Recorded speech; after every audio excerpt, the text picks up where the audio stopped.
caos, ¿no? Por el caso de George Floyd, este hombre de origen afroamericano que fue básicamente asesinado, ¿no? Tendrán que decirlo, por supuesto, los especialistas, y hay una investigación, pero lo que se vio fue que fue sometido por 3 policías, en particular por uno de ellos, Derek Chauvin, que es quien ha sido ya encarcelado y será, me imagino, en los próximos días eh, procesado.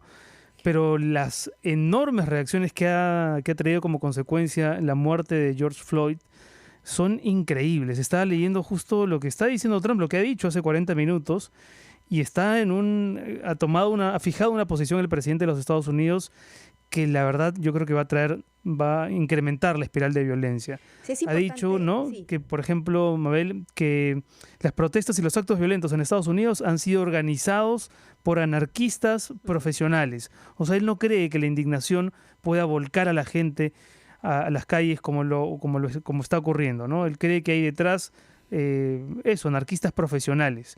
Sí. Y ha dicho que se va a implementar a la Guardia Nacional para mantener el orden hasta que la violencia se detenga. Hay toque de queda ahora en Estados Unidos y la situación pinta para volverse todavía más dramática. Creo que es importante para que nosotros los peruanos, que quizás no estamos tan atentos a la realidad norteamericana, cabe decir que esto que ha pasado con George Floyd no es un hecho aislado. De hecho, hay estudios que demuestran que un hombre de piel negra tiene mucho más posibilidades de morir en manos de un policía que un hombre blanco. Hay estudios sobre eso. Entonces estamos hablando de una discriminación sistemática. Y eso probablemente también nos lo va a contar el periodista Luis Alberto Facal, periodista de La Voz de América en Washington, a quien le damos la bienvenida. Luis Alberto, muy buenas noches.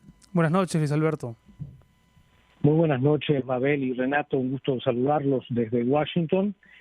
Y como ustedes estaban mencionando, se está realizando todavía aquí en la capital de Estados Unidos una marcha que hasta el momento es pacífica en la zona céntrica, a pesar de que está en vigencia desde hace más de una hora el toque de queda decretado para hoy y mañana por la alcaldesa de la ciudad. Los manifestantes están marchando hacia la zona de Virginia, del estado de Virginia, intentan cruzar los puentes sobre el río Potomac hacia el estado de Virginia.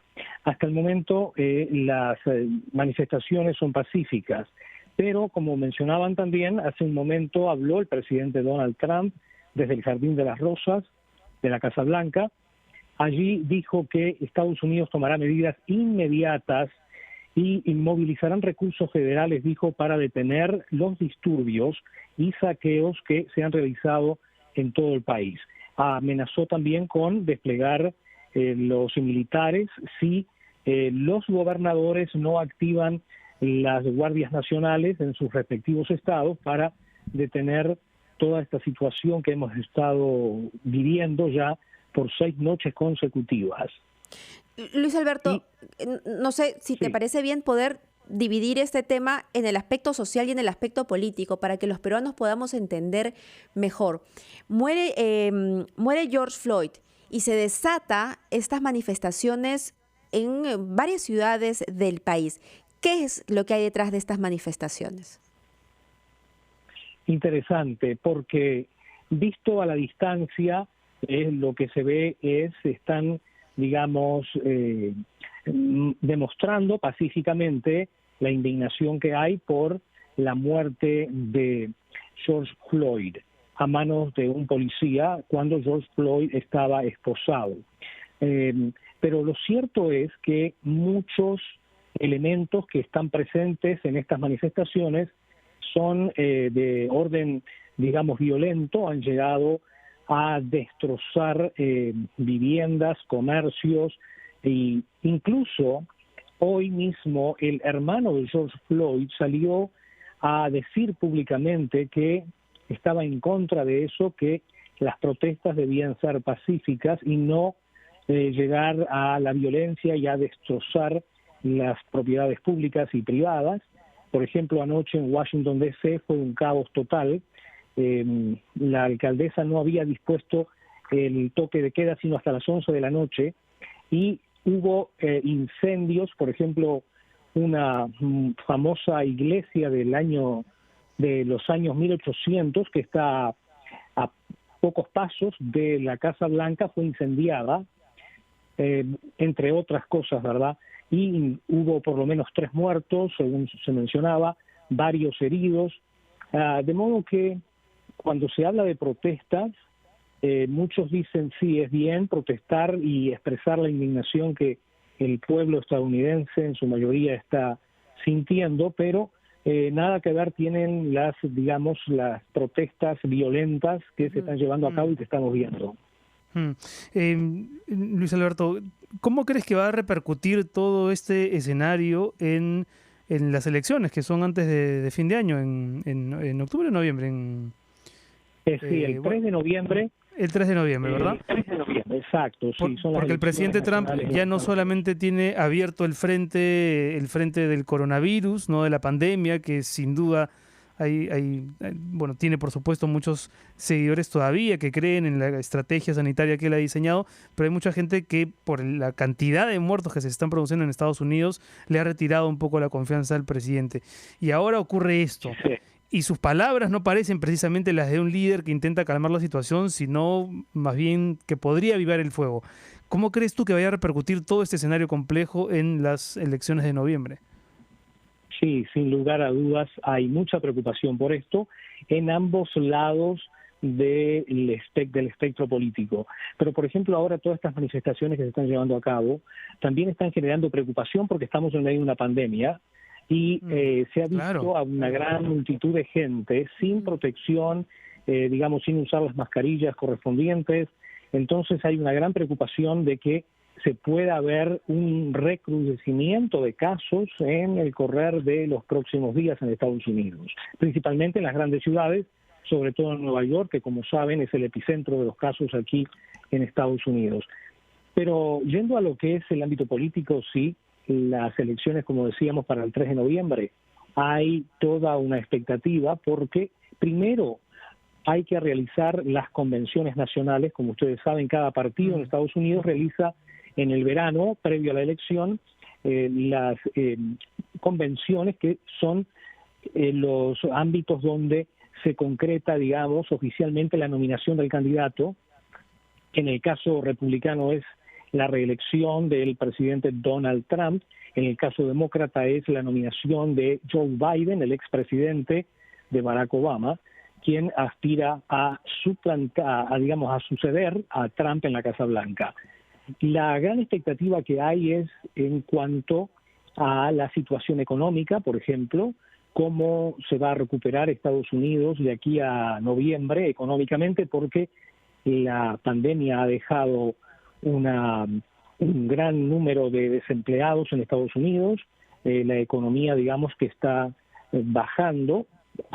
Desde el lado republicano hay expectativas de que se pueda revertir eso, pero es cuestión de ver, ¿verdad?, cómo se va a ir desempeñando en la economía en los próximos meses. Pero Lo ¿qué que podría, sí te puedo decir es, sí, Luis Alberto, qué podría impactar más en la carrera de Trump por la reelección? ¿El coronavirus y sus consecuencias o este conflicto social que se está viviendo? Mira, es interesante. Yo creo que la economía, sin lugar a dudas, va a ser fundamental, ¿verdad? Porque si la gente no tiene trabajo, va a optar tal vez por otra opción. Siempre ha pasado en los casos cuando la economía está mal, las elecciones son ganadas por el partido de la oposición. Ahora, el tema depende de cómo se vaya a solucionar. Sí, te puedo decir que, por ejemplo, hoy se dio a conocer ya la autopsia, por ejemplo, de George Floyd, sí, y se indicó que la causa de muerte fue homicidio. Y bueno, esto se va a ir desarrollando en los próximos días y semanas y tendremos que ver qué salida se le encuentra a esta situación que, como ustedes mencionaban antes, es algo que es recurrente aquí en Estados Unidos, lamentablemente. Sí. ¿Qué se sabe de la historia de George Floyd y el policía que oprime su cuello y garganta con la rodilla, Derek Chauvin? Se había comentado que ellos se conocían de antes, de una discoteca de Minneapolis donde ambos eran agentes de seguridad. ¿Esto se ha confirmado, se ha corroborado? Porque por ahí podría Exacto. existir, digamos, una pista, un antecedente. Mira, sí, esa es una información que ha trascendido, que ellos trabajaron juntos en un centro nocturno de entretenimiento. También ha trascendido que el oficial de policía, que es el acusado del asesinato de Floyd, tenía, digamos, en su haber varios encuentros con otras personas, digamos que su carácter parecería que era, digamos, un poco más, irascible, digamos, no tan calmo, ¿verdad? Exacto. Sí, sí. Bueno, nos tenemos que ir, pero yo quedaba una última pregunta, porque trascendió que ante esta violencia en Washington, D.C., pues al presidente Trump lo habían llevado a este búnker, ¿no?, en la Casa Blanca para protegerlo. ¿Esa información está confirmada y le habrá agradado a Trump que trascienda, teniendo en cuenta pues que le gusta mostrarse tan poderoso que ni mascarilla usa? Invulnerable. Sí, fíjate, esta información ha trascendido de que ha sido llevado el viernes y el sábado al búnker de la Casa Blanca, que es un sótano con unas especificaciones de seguridad de máxima capacidad, como se imaginarán, y que fue construido en la década de 1940 durante la presidencia de Franklin Delano Roosevelt, y que ha sido usada muy pocas veces. Valga la pena mencionar esto porque la última vez tenemos entendido que se usó el búnker fue en los ataques terroristas del 2011. Y ahora se volvió a usar. Es parte de la Casa Blanca, parte histórica. También trascendió ahora justamente que aparentemente entre el 2010 y 2011 se habría hecho una renovación del búnker de la Casa Blanca. Pero fue Trump ahí entonces. Exacto, sí, es la información que tenemos, aunque no esté confirmado por la Casa Blanca, ¿verdad?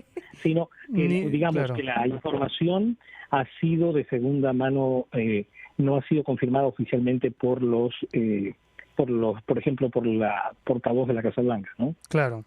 Estupendo, Luis Alberto. Muchísimas gracias por ayudarnos a entender mejor qué es lo que está ocurriendo hoy en Estados Unidos. Luis Alberto Facal, periodista de La Voz de América en Washington, ha estado con nosotros.